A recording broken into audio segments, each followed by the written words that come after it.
Best varicose veins చికిత్సనే పొందండి. నొప్పి లేని చికిత్స కోసం సంప్రదించండి ఎబీస్ హాస్పిటల్. నమస్తే రమగారు. నమస్తే జయ. ఏదైనా మంచి కథ చెప్పండి అండి. అదృష్టము దురదృష్టం మనం ఇవి మాట్లాడుకుంటాం ఎప్పుడు. అదృష్టం వల్ల కలిసి వచ్చేసింది, అదృష్టం తప్పిపోయింది అంతే. ఒక్కొక్కసారి తప్పిపోతుంది కూడా. కొంతకాలమే అదృష్టం అనే కథ నడుస్తూ ఉంటుంది. జీవితాంతం అదృష్టాలు ఉండవు చూడు. ఎక్కడో చూడదు, ఏదో తేడా వస్తుంది కదా. ఎలాంటి అదృష్టవంతులకైనా అనారోగ్యం వస్తుంది, ప్రమాదం వస్తుంది, మరణం అనివార్యం కదా. కానీ మిగిలినవేవో కొన్ని వస్తాయి. అందులో దురదృష్టాల్లో అదృష్టాలు వస్తాయి కొన్ని. అదృష్టంలో దురదృష్టం వస్తుంది ఇంకోసారి. ఇలా నడుస్తూ ఉంటాయి. చైనా కథలు భలే ఉంటాయి. ఈ అదృష్టాన్ని గురించి కలిసి రావటం మీద భలే కథలు రాస్తారు వాళ్ళు. చందమామ కథే. పూర్వమట అదేదో చైనా నగరంలో ఒక చిన్నగారని ఒక పెద్ద మనిషి ఉండేవాడు. ఆయనది మంచి వ్యాపారం, బాగా సంపాదించాడు. 4 కుమారులు. మెల్లిగా వ్యాపారం వృద్ధి పొందుతూ ఉండగానే, ఆ తిరుగుతున్న వ్యాపారం తిరుగుతూ ఉండగానే ఆయన వాళ్ళు ఏమిటో చైనా వాళ్ళకి వెండి చాలా గ్రేట్. వెండి దాచుకోవటం, వెండి అమ్మటం, వెండి కొనుక్కోవటం, వెండి ఇవ్వడం, అలాంటి వాళ్ళు ఎక్కువ ఉంటాయి. ఏమిటో బంగారం అంటే మనకు అంత బంగారం కూడా అంత మనమేదో జాగ్రత్తగా దాచుకుంటాం. వీళ్ళు వెండిని నిలవ వస్తువుగా, అంటే ఎంత వెండి దాచాడు అన్నదాన్ని బట్టే వాడి డబ్బు కిందే వెండి ఉండేది వాళ్ళకి. అలాంటి పద్ధతి ఉండేది ఒకప్పుడు. అదే కథల్లో ఎక్కువ వెండి కనపడుతుంది. ఓకే. అయితే ఈయన ఈ వ్యాపారంలో ఏం చేశాడు, అట్లా అట్లా చల్లగా కొంత వెండి పక్కకు పెట్టి 3 వీసలు చొప్పున 4 ఇంతంత దిమ్మలు పోయించి పెట్టుకున్నట్ట వెండిని. వీసకి 3 కేజీలు. 3 3 9. ఒక్కొక్కటి 9 కిలోల చొప్పున 4 దిమ్మలు చేయించాడు. అప్పుడు కాస్త వెండి చేరుస్తూ ఒక 3 వీసలు అయ్యాక మోయగలిగేటట్టు ఉండాలి. అంతగా మోయలేనంత వెండి కాదనమాట. మోయగలిగేటట్టుగా 4 రాళ్ళు పోయించాడు. చక్కగా వాటికి ఎర్రటి వస్త్రాలు అవి కట్టి తన తలాపినే దాచిపెట్టుకునేవాడు. తర్వాత కాలంలో ఆ వెండంతా ఏర్పాటయ్యాక ఆయన ఇంకేమి దాచల, అంతా వ్యాపారంలోనే ఉండేది. ఇది మాత్రమే ఆయన దాచిన సొమ్ము. వ్యాపారం ఏంది, టర్న్ ఓవర్లు తిరుగుతూ ఉంటాయి, అందులోనే తిరుగుతూ ఉంటుంది. వీళ్ళ ఖర్చులు గిచ్చులు దాంతో వెళ్ళిపోతూ ఉంటాయి. కానీ దాపరికంగా ఆయన ఇంకేం చేయాల. ఈ డబ్బును ఎన్నేళ్ల నాడో ఎప్పుడైతే ఇవి దాచుకున్నాడో, ఆ తర్వాత కుమారుల చదువులు వచ్చినాయి, ఉద్యోగ పెళ్ళిళ్ళు వచ్చినాయి, సంతానం కలిగింది, ఏదో చుట్టాలు పక్కాలు ఇళ్ళు వాకిళ్ళు ఇబ్బందులతోటి ఇంకా ఆయన ఎప్పుడు ఏమీ దాచల. ఈయనకి 70 ఏళ్ల వయసు వచ్చింది. ఆయన 40లోనే 50 లోపే చేసేసాడు ఆ వెండి సంగతి. పిల్లల చిన్నతనాలకే ఏర్పరిచేశాడనమాట. అయితే ఏమైందట, ఈ 70వ పుట్టినరోజు ఎంత ఘనంగానో చేశారట కుమారులు. నాయన నువ్వు విశ్రాంతి తీసుకో నాన్న, నువ్వు మేమే చూస్తాం ఇదంతా. అప్పటికే కొంతకాలంగా ఈయన హాఫ్ డే ఇంట్లోనే ఉంటున్నాడు. ఇప్పుడు ఫుల్ డే రెస్ట్ ఇచ్చారు నాన్నకి. మొత్తం వ్యాపారం 4 పక్కల విస్తరించుకుని తలా ఒక పని చేసుకుంటూ వ్యాపారాన్ని ముందుకు తీసుకెళ్తున్నారు. సమాజం అంతా ముందుకెళ్తుంది చూడు. వ్యాపారం అంటే ఎంతమంది పని వాళ్ళు ఉంటారు, వాళ్ళందరి భోజనమా ఆధారపడి ఉండేవాళ్ళు, ఇంటికి వచ్చే అతిథులు, అభ్యాగతులు, ఎవరికైనా చేసే సహాయాలు, ఇవన్నీ ఉంటాయి కదా. అప్పట్లో వాళ్ళు కూడా 40% దానానికి చేసేవాళ్ళు. ఓహో. వాళ్ళ బిజినెస్లో 40% లాభాన్ని సహాయాలు చేసేసేవాళ్ళు. సరే వీళ్ళు మేము 4 చేసుకుంటాం నాన్న, నువ్వు వాళ్ళ నుంచి నువ్వు రెస్ట్ తీసుకోమంటే ఆయన చాలా సంతోషించాట. ఆ 70వ పుట్టినరోజు గ్రాండ్ ఫంక్షన్ చేశారు.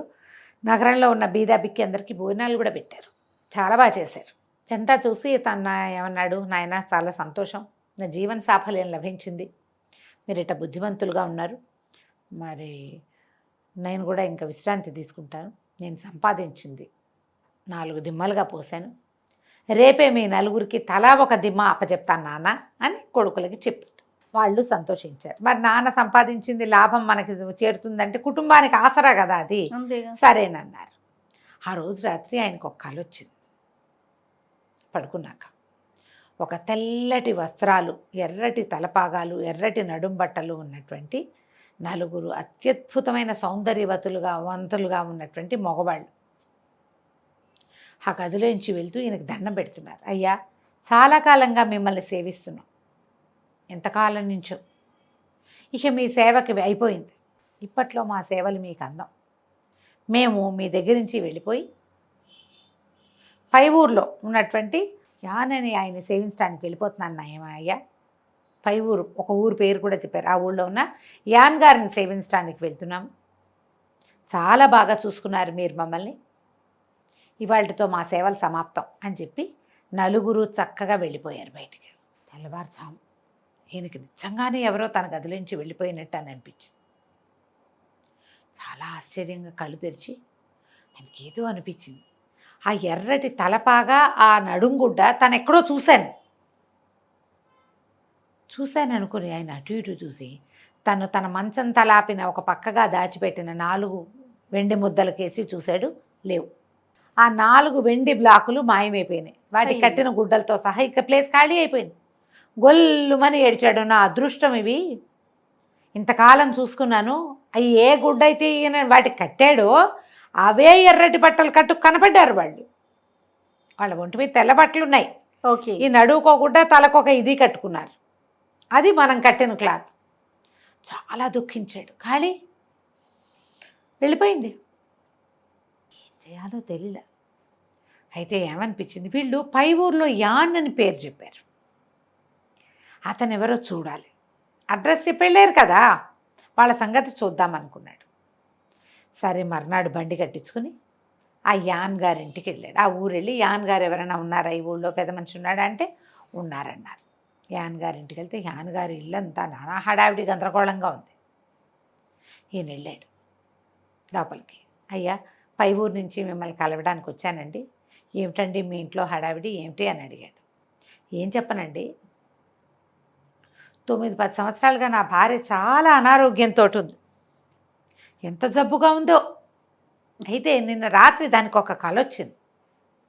ఎవరో ఒక 4 వ్యక్తులు తెల్లటి వస్త్రాలు, ఎర్రటి తలపాగా, ఎర్రటి నడుంగుడ్డ కట్టుకున్న వాళ్ళు, ఇవాళ నుంచి నీ కోసం మేము వస్తున్నాము అని చెప్పారు. ఆమె కేకలు పెట్టింది. ఏం చెప్పారు, మీ మంచం కింద తవ్వండి అని చెప్పారు వాళ్ళు. మంచం కదిపి చూసాం మేము. మంచం కదిపి చూస్తే మంచం కింద 4 ఇంతంత వెండి బ్లాకులు ఉన్నాయండి. అప్పటి నుంచి 9 ఏళ్ళ నుంచి జబ్బుగా ఉన్న నా భార్య లేచి తిరగటం మొదలుపెట్టింది. ఆమె లేచి తిరుగుతోంది. ఈ వెండి ముద్దలు ఎక్కడి నుంచి వచ్చినాయి తెలియదు, మా మంచం కింద ఉన్నాయి. అవి అక్కడ ఉన్నాయని మాకు తెలీదు, అవి అక్కడలే వచ్చాయి. ఈయన వలవలా ఏడ్చాడు చిన్గారు. చెప్పి ఏం చెప్పాడంటే, ఒకసారి నన్ను చూడనిస్తారా వాటిని అన్నాడు. దాందేముందండి, ఇట్లా వింత కదా, ఈ జనమంతా అందుకే వచ్చి చూస్తున్నారు. అదృష్టాన్ని ప్రదర్శనకు పెట్టాడు ఆయన. అందరూ వచ్చి అందుకే చూస్తున్నారండి. వైద్యుడు కూడా ఆశ్చర్యపోయాడు. నా పెళ్ళానికి తగ్గదు, ఆవిడ పోతుందన్నాడు. ఆవిడకి నేను దక్కించలేనన్నాడు. 9 ఏళ్ళ నుంచి తీసుకుంటోంది, శుభ్రంగా లేచి ఉంది. ఆ పక్క నుంచి వెళ్తున్న ఒక ఆవిడని చూపించాడు. ఆవిడ శుభ్రంగా ఉంది, ఈవిడే నా భార్య అన్నాడు. అవి నాకు చూపించండి అని చిన్నగారు దుఃఖంగా అడిగితే ఈయన వెంబడి పెట్టు తీసుకుపోయాడు. వాళ్ళ గదిలో మంచం కింద ఉన్న భూమిలో దొరికినటువంటి అప్పుడే ఫ్రెష్గా ఎర్రగుడ్డ కట్టబడి ఉన్నటువంటి ఇంతంత వెండి బ్లాకులు కంటితో తను అచ్చుపోయించినవి. తన ఇంట్లో నుంచి ఎట్లా వెళ్ళిపోయినాయో, ఎట్లా వీళ్ళింటో చేరినాయో తెలీదు. అంతే కదా. పరమ దుఃఖంతో ఈయన పాపం చెప్పాడు, ఈ బ్లాకులు నేను చేయించినవే నాయన, ఆ ఎర్రగుడ్డ నేను కట్టిందే. నా 70వ పుట్టినరోజు నాడు మా పిల్లలకు అప్పచెప్పాలనుకున్నాను నేను. ఆ రోజు రాత్రి 4 ఆజానుబాహులైన తెల్లటి వస్త్రాలు కట్టుకున్న వాళ్ళు, సౌందర్యవంతులు, ఎర్రటి గుడ్డ నేను కట్టిందే, ఇదిగో ఇదే కట్టుకొని కనపడ్డారు. నేను చాలా సేవించాం, వేరే వారి సేవకు వెళ్ళిపోతున్నామని చెప్పారు అని బలబలా ఏడ్చి వాటిని ఒకసారి ముట్టుకుని కళ్ళకద్దుకుని వెళ్తానండి అన్నాడు. ఆయన ఏం చేశాడు, ఒక వెండి కాసు తీసి ఇచ్చాడు. ఉంచుకోండి, మీ దగ్గర వెండంతా వచ్చేసింది కదా మా ఇంటికి, ఇది ఉంచుకోండి అంటే ఆయన ఎంత వద్దన్నా వద్దన్నాడు ఆయన. వద్దు, ఇంకా వెండి ఉండదు నా దగ్గర, అందుకే వచ్చేసింది ఇక్కడికి అంటే ఈ యాన్ గారు ఒప్పుకోలే.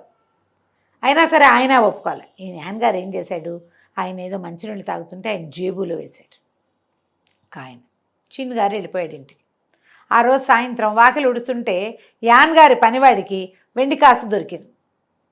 ఆయన జేబులో చిల్లి జేబు అది వేసేసరికి అది పడిపోయి వీళ్ళింట్లోనే పడింది. ఎందుకంటే వీడికి వచ్చే రోజు వాడికి పోయే రోజు.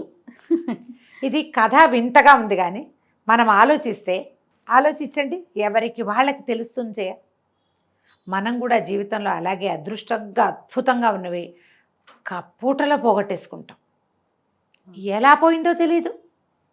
కొబ్బరికాయలోకి నీళ్ళు వచ్చినట్టుగా వచ్చేస్తుందమ్మా అదృష్టం. అలాగే పోతుంది, అలాగే పోతుంది.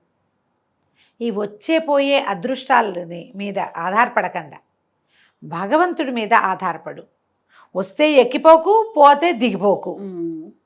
దేవుణ్ణి నమ్ముకో. వస్తే అంతా ఆయన దయ, పోతే అంతా ఆయన కరుణే, మళ్ళీ ఇస్తాడు. పోగొట్టిన వాడు ఇవ్వకుండా ఎందుకుంటాడు? నారు పోసిన వాడు నీరు పోయాడు, పోయిందో అని ఏడవకూడదు, దిగనాసిలిపోకూడదు, దిగెళ్ళిపోకూడదు. అది ఇచ్చిన వాడు తీసుకున్నాడు, మళ్ళీ ఇస్తాడు. ఎప్పుడు నాకు ఇవ్వకపోతే నా కొడుకులకి ఇస్తాడు, కొడుకులకి ఇస్తే మనవాళ్ళకి ఇస్తాడు. ఇవ్వడం మాత్రం గ్యారంటీ. అంతే. తీసుకున్నాడుగా, మొదటి ఇచ్చాడుగా, అలాగే ఇస్తాడని నమ్మండి. అదృష్టం ఇలా ఉంటుంది. ఎలా ఎవరిని పైకెక్కిచ్చేస్తుందో అందలం, ఎలా ఎవరిని కిందకి దింపేస్తుందో మనకు తెలియదు. కాబట్టి దైవారాధన మానకండి. ఏదైనా సమస్య రాగానే మొదట మనం దేవుణ్ణి మానేస్తాం. అవునండి, దేవుణ్ణి మానేస్తాం, దేవుడికి చేయటం, లేదా దేవుణ్ణి మార్చేస్తాం. అవును రమ్మ గారు. మానేయద్దు, మార్చేయద్దు, మార్చద్దు. దేవుణ్ణి మారాల్సింది మీరు. లోకంలో ఎక్కడైనా సరే డబ్బులు రాకడా పోకడా, ప్రాణం రాకడా పోకడా సహజమైనవి, చాలా సహజం. ఓ పిల్లాడు పుట్టడం, పెరగడం, చచ్చిపోవడం లాంటిదే. ఇవేమో అనివార్యమైనవి. వాళ్ళు చనిపోయారంటే దేవుడిని మానేయటం తప్పు. అవునండి, ఏ మాత్రం చిన్న సమస్య రాగానే మానేస్తాము, మీరన్నట్లుగా మార్చేస్తున్నాము. మార్చకండి. ఎస్, మానేయొద్దు కూడా. అనేయద్దు. మీరు అన్నం తింటాం మానరు, గాలి పీల్చడం అసలు మానరు. దేవుణ్ణి మార్చటం ఏమిటి? దైవారాధన మానేయటం ఏమిటి? అది చేయకూడదు. ఎస్. అది కంచికి మనం ఇంటికి. నమస్తే రమ్మ గారు. నమస్తే జయ.